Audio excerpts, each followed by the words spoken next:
Hello YouTube, welcome back. Today I'll be doing a fire alarm review on this lovely Saturday. Let's get started.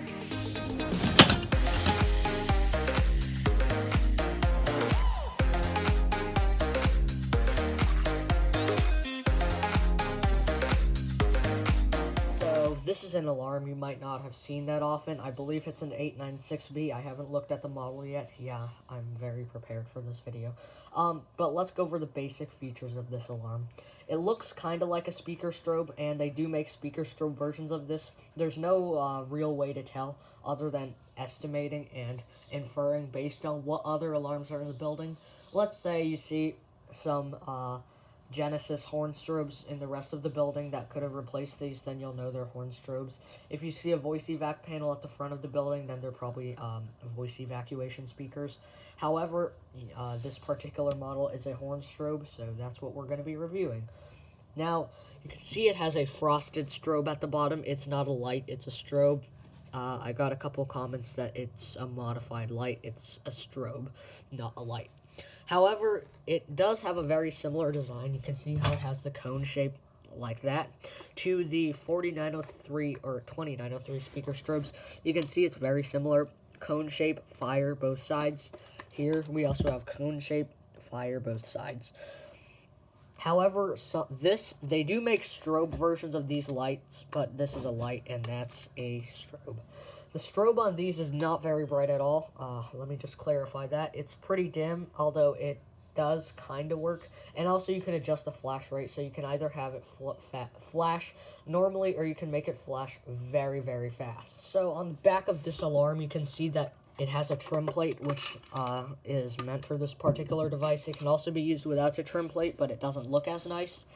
On the back here, you see we have the wiring pigtails. It's very, very messy to wire. I definitely wouldn't recommend this if you're a beginner and it's your first alarm.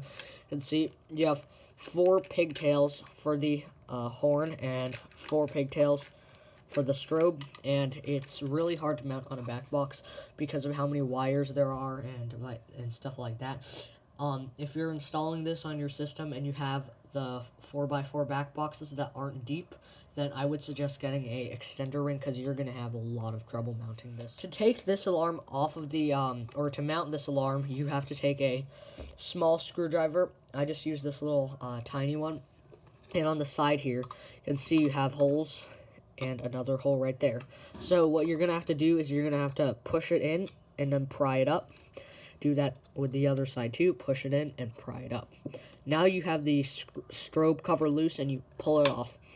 As you can see, you do have a high voltage capacitor here, and you don't want to damage the flash tube, so be very careful when you're touching this part of the device. You can take the same small screwdriver you were using and loosen these Phillips screws here.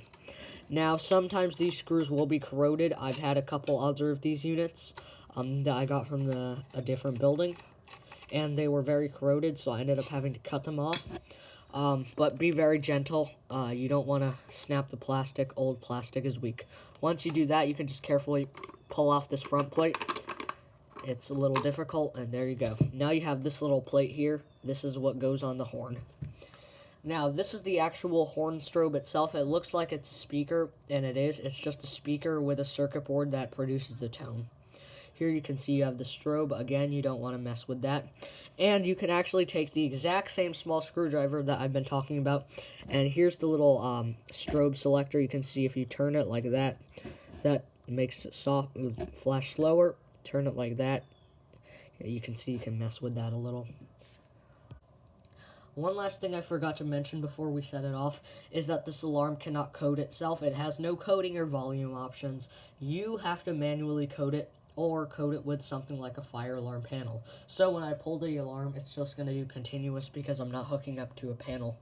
Just so you know, I only hooked up the strobe for first testing, so let's pull it. 3, 2, 1.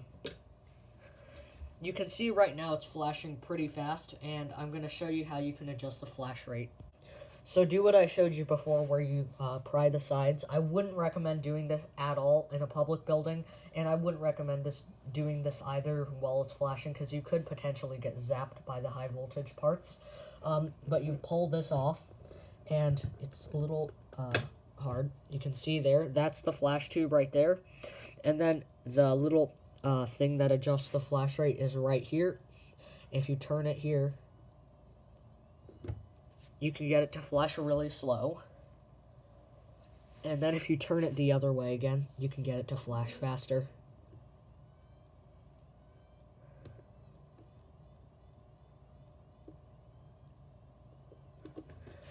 There you go.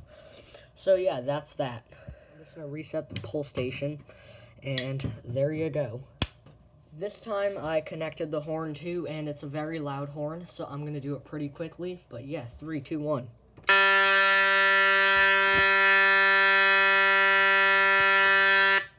Can see, there you go. That was the horn and strobe running.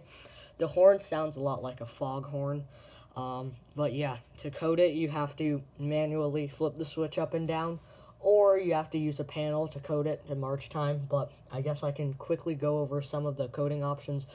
I don't want to see like 30 comments being like, oh, that wasn't perfect, because I'm a human and I'm not going to be able to do a perfect march time. But yeah, here's code 3.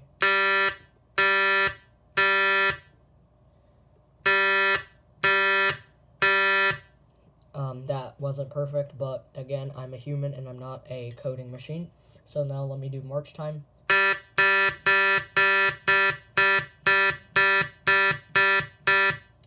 That obviously was a pretty bad march time, but again, I'm a human and I'm not a coding machine. But yeah, that was all for today. Thank you for watching this video. Please like, comment, and subscribe. I will see you next time.